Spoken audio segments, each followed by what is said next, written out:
চিনাকি হলো হঠাতে আবেগেৰে অধীৰে মগন হলো দুয়োতে লাহে লাহে বয় উলাহৰে নৈ জীৱনীতি হয় আঘাতৰে ৰং বুকু ভেদি যায় সোঁৱৰণি হেৰুৱাই আহিলা আবেলি মৰহা শেৱালি অতীতক সুঁৱৰি লিখি যাম কাহিনী আহিলা আবেলি ঠিকনা বিচাৰি এন্ধাৰক নেওচি জিনি মেইৰদাৰি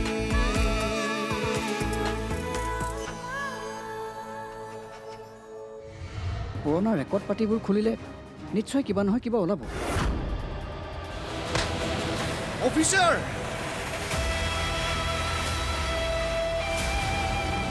সি আমাৰ পিছে পিছে এনেকে কিয় লাগি আছে মা?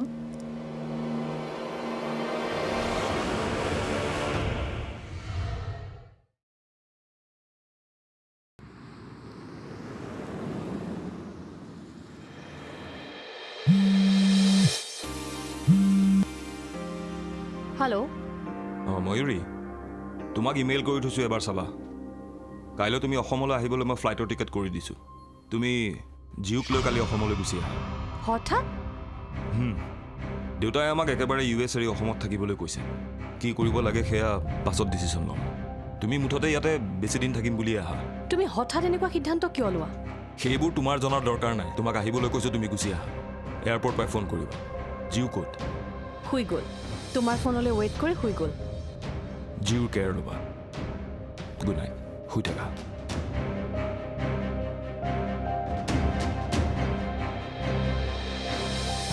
বকুলিহঁতৰ ঘৰলৈ নিবলৈ মই মানা কৰিছিলোঁ দেউতাক এই ইয়ালৈ আহি ক'ৰ কি কথাবোৰ কৈ থাকে আমি বেছি দেৰি নকৰোঁ নেকি সোনকালে ঘৰলৈ গৈ থাকোঁ অঁ ঠিকেই আছে ৰ'বাচোন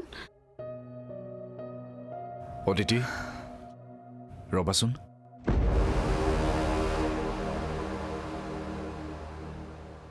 মই তোমালোকৰ টেনশ্যনৰ কথাটো জানো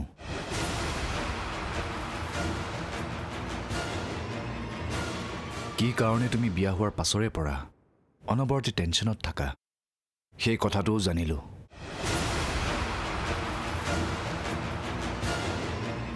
আপুনি কি জনাৰ কথা কৈছে? তুমি দিগন্তৰ কথা কোৱা নাই জানো দিগন্ত?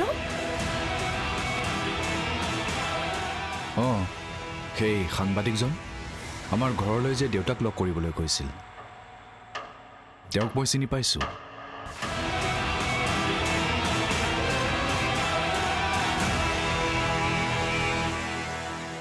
আচলতে তেওঁ মোক লগ পাই শিলঘাটৰ কথা সুধিছিল শিলঘাট?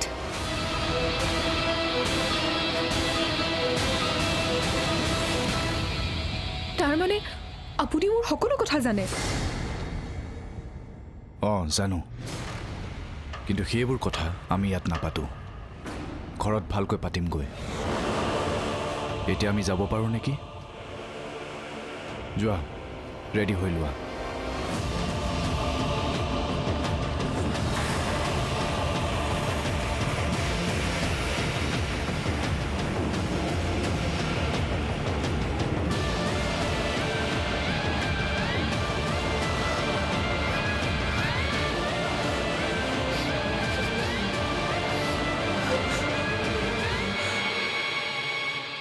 কি ভাবি আছা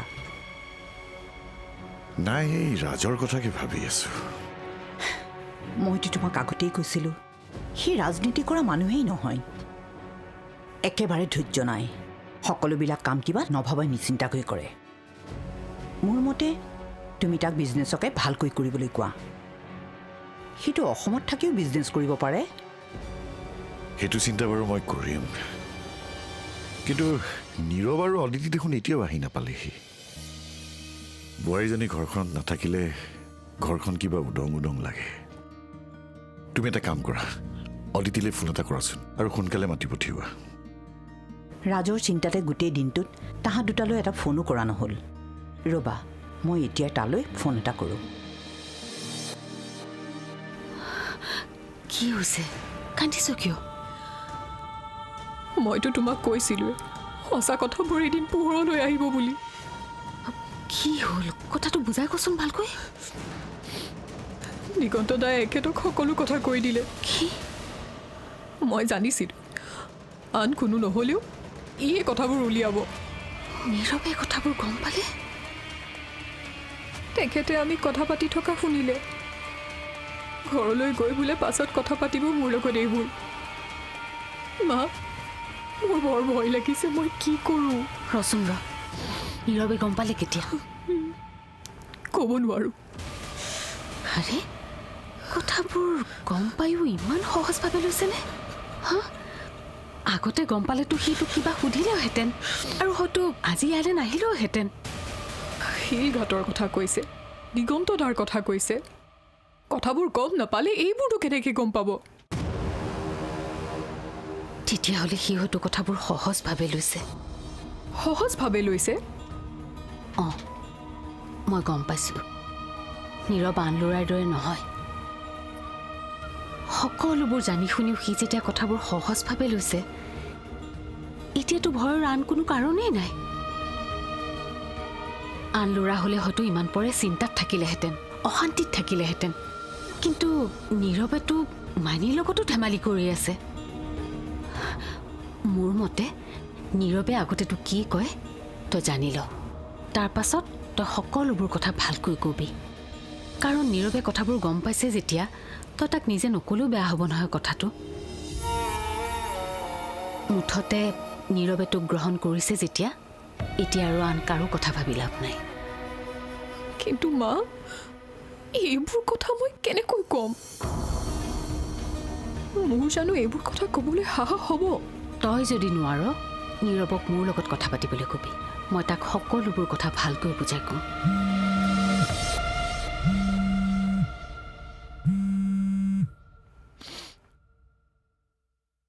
হেল্ল', অদিতি। অঁ মা। তোমালোক এতিয়াও আহি পোৱা নাই যে? এয়া মা, যাবলৈ ওলাইছোঁ। মা দেউতাক এৰি আহিবই মন যোৱা নাই নেকি? ওচৰ চুবুৰীয়াৰ ঘৰলৈ গ'লানে নাই? গ'লোঁ। দিনটো ভালকৈ গ'ল নহয়? অঁ মা। এতিয়া সোনকালে আহা। সেইফালে দেউতাৰাই তোমাৰ কথা সুধি সুধি মোৰ কাণখন একেবাৰে ঘোলা কৰি দিছে। তুমি নাথাকিলে বোলে ঘৰখন একেবাৰে উদং উদং লাগে। হ'ব মা, গৈয়ে আছোঁ। আহা আহা, সোনকালে আহা। দেখিলি, তোৰ সকলোৱে কিমান খিয়াল ৰাখে। এয়াই হৈছে ভাল মানুহৰ লক্ষণ। ভাল মানুহে তোৰ সঁচা কথাবোৰ জানিলেও সকলো বুজি পাব। এতিয়া তই নিৰ্ভয়ে থাক। পুৱা গধূলি সদায় ভগৱানৰ ওচৰত সেৱা সৎকাৰ কৰিবি। তেওঁৱেই তোক আৰু আমাৰ ঘৰখনক সকলো অপায় অমংগলৰ পৰা ৰক্ষা কৰিব।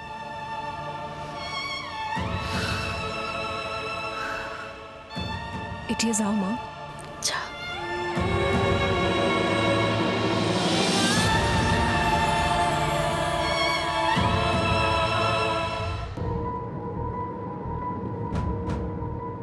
কি হ'ল?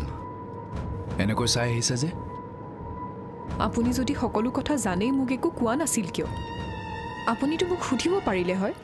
আহিনা ৰাবেলি মৰহা খেৱাৰী আহিনা ৰাবেলি মৰহা খেৱাৰী। অ' ভিনদেউ, এইবাৰ কিন্তু থকাকৈ আহিব লাগিব। আজি কথা পাতি বহুত ভাল লাগিল। পিছে তুমি আমাৰ ঘৰলৈ কেতিয়া যাবা? তুমি আকৌ মাজে মাজে গৈ থাকিবা, তেতিয়াহে তোমাৰ বাহিৰৰ মনটো ভাল লাগি থাকিব। চিয়ৰ যাম। হেৰা হৈছে নে তোমালোকৰ? সোনকাল কৰা, নীৰৱ ৰৈ আছে নহয়, দেৰি হৈছে। মাক জীয়েকৰ কথা শেষেই হোৱা নাই চাগে। কিবা থাকিলে ফোনতো পাতিব পাৰিবা নহয়, এতিয়া ওলাই আহা।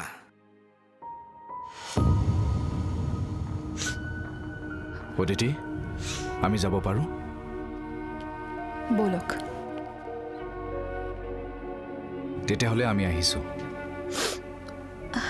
বা, আকৌ সোনকালে আহিবি দেই।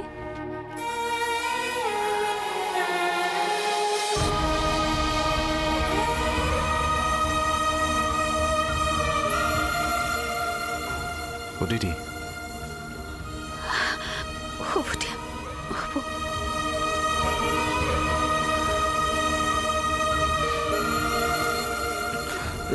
হ'ব হ'ব হ'ব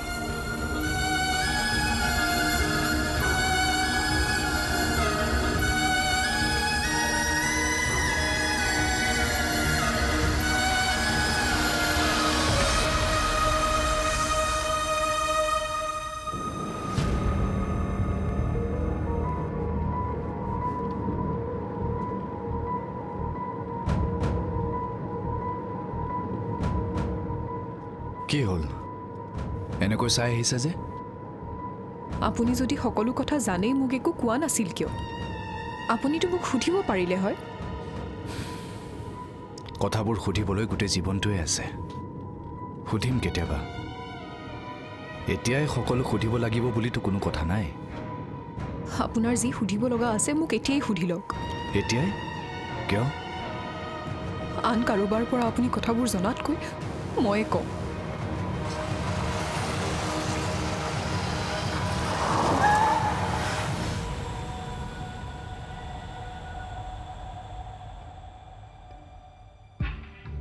তোমাৰ মনত আছেনে অদিতি বিয়াৰ আগতে তোমাৰ লগত এবাৰ কথা পাতোতে তুমি কৈছিলা যে তোমাৰ এটা অতীত আছে আৰু বিয়াৰ আগতে সেই অতীতৰ কথাটো জনাটো মোৰ কাৰণে দৰকাৰ মইতো আপোনাক তেতিয়াই কথাখিনি কৈ দিব বিচাৰিছিলোঁ আপুনিহে নুশুনিলে আজিও তোমাৰ অতীতৰ কথাটো জনাটো মোৰ কাৰণে দৰকাৰ বুলি মই নাভাবোঁ মানুহৰ জীৱনৰ অতীতত বহুত কথা থাকিব পাৰে মানুহ হিচাপে মানুহৰ ভাল পোৱা প্ৰেমৰ সম্পৰ্কও থাকিব পাৰে সেইটোনো কি ডাঙৰ কথা মই ভাবোঁ বৰ্তমানৰ পৰা তুমি তোমাৰ জীৱনটো নতুনকৈ আৰম্ভ কৰা কিন্তু আপুনি ভবাৰ দৰে অতীতটো নহ'বওতো পাৰে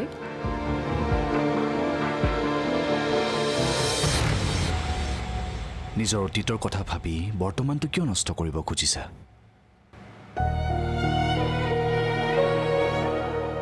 মই আনৰ দৰে হ'ব নোখোজো তোমাৰ অতীতৰ কথাবোৰ খুচৰি মই তোমাক অশান্তি দিব নোখোজো অদিতি কেতিয়াবা তোমাৰ অতীতত হোৱা ঘটনাবোৰক লৈ মই যদি তোমাৰ লগত তৰ্ক কৰিম বুলি ভাবিছা তেতিয়াহ'লে ভুল ভাবিছা অদিতি মই তোমাক ভাল পাওঁ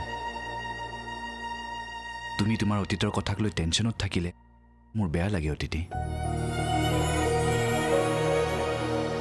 আচলতে দিগন্ত বৰা নামৰ সাংবাদিকজনক লগ পোৱা কথাটো হয় কিন্তু তেওঁ মোক তোমাৰ বিষয়ে একো কোৱা নাছিল ভৱিষ্যতত যদি তোমাৰ বিষয়ে মোক কোনোবাই কিবা কয় সেয়া মই কেতিয়াও বিশ্বাস নকৰোঁ কিন্তু অথনি ইমান সৰু কথা এটাক লৈ তুমি টেনশ্যনত থকাৰ কাৰণেহে মই কথাবোৰ তেনেকৈ কৈছিলোঁ কেনে পালা কি আচলতে মা আৰু তোমাক টেনশ্যনত দেখি মই অন্য কিবা এটা কথা বুলিহে ভাবিছিলোঁ মই ভাবিলোঁ কেনেবাকৈ যদি আমাৰ বিয়াখনত প্ৰয়োজনতকৈ যদি বেছি ধাৰ হৈছে তেনেহ'লে তুমি মোক ক'ব পাৰা যদি তেনেকুৱা কথা হয় মই সকলো দায়িত্ব ল'বলৈ প্ৰস্তুত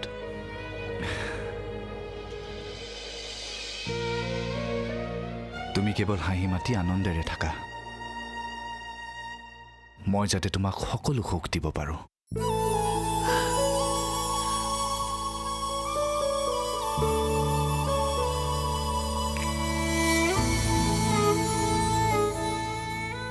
তুমি সুখী হ'লেহে মই সুখত থাকিব পাৰিম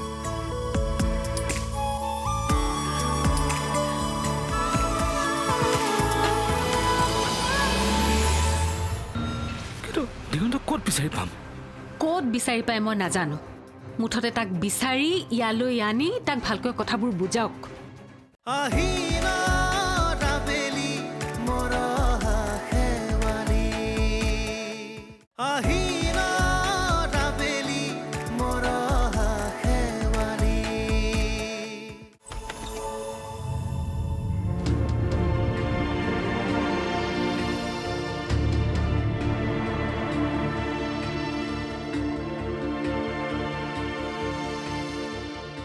বন্ধুসকল আজি বহুদিনৰ মূৰত আমাৰ দলৰ জ্যেষ্ঠ নেতা অভিনৱ ফুকন ডাঙৰীয়া আমাৰ মাজত আহি উপস্থিত হৈছেহি আমি তেখেতক সম্বৰ্ধনা জনাব আমাৰ দলৰ জ্যেষ্ঠ কৰ্মী ধ্ৰুৱজ্যোতি কলিতাদেৱে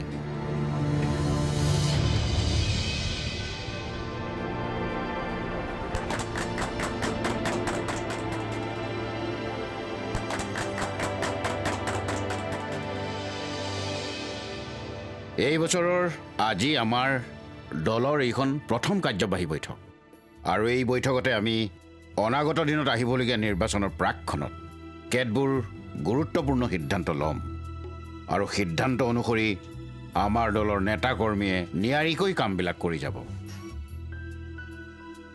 মাননীয় প্ৰাক্তন সাংসদ অভিনৱ ফুকন ডাঙৰীয়াই আমাৰ দলটোৱে কৰিবলগীয়া কামবোৰৰ ভিতৰত পোনপ্ৰথমে কেনেধৰণৰ কৰ্ম আঁচনি ল'ম তাৰ বিষয়ে আমাক অৱগত কৰিলে আমি উপকৃত হ'ম।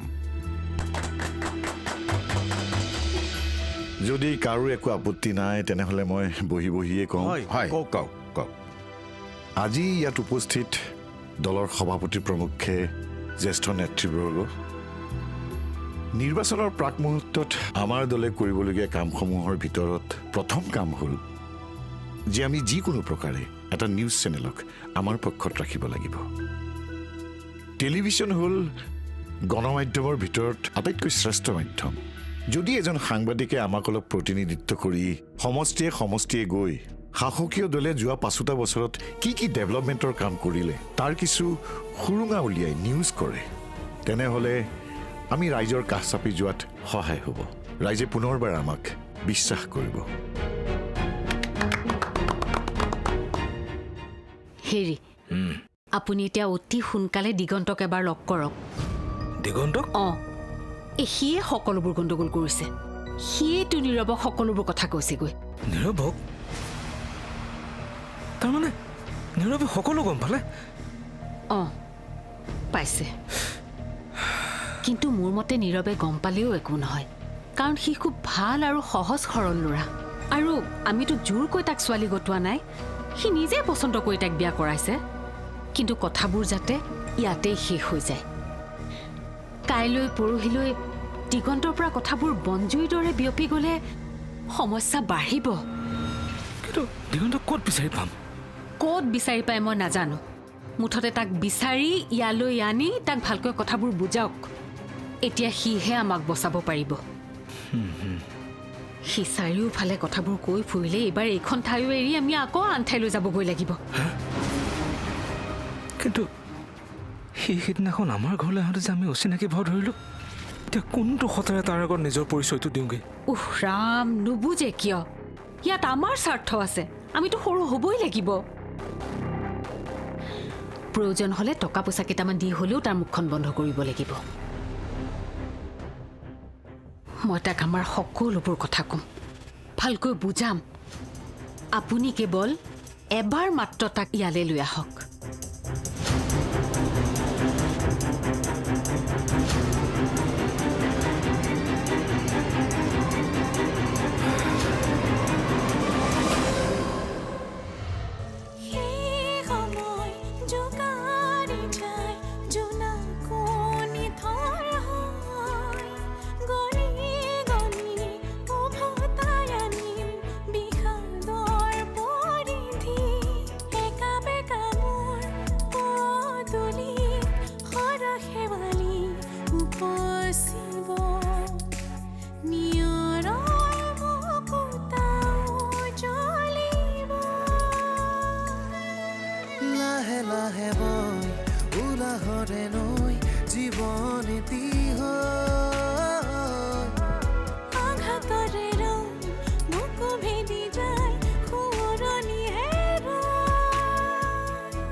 আহি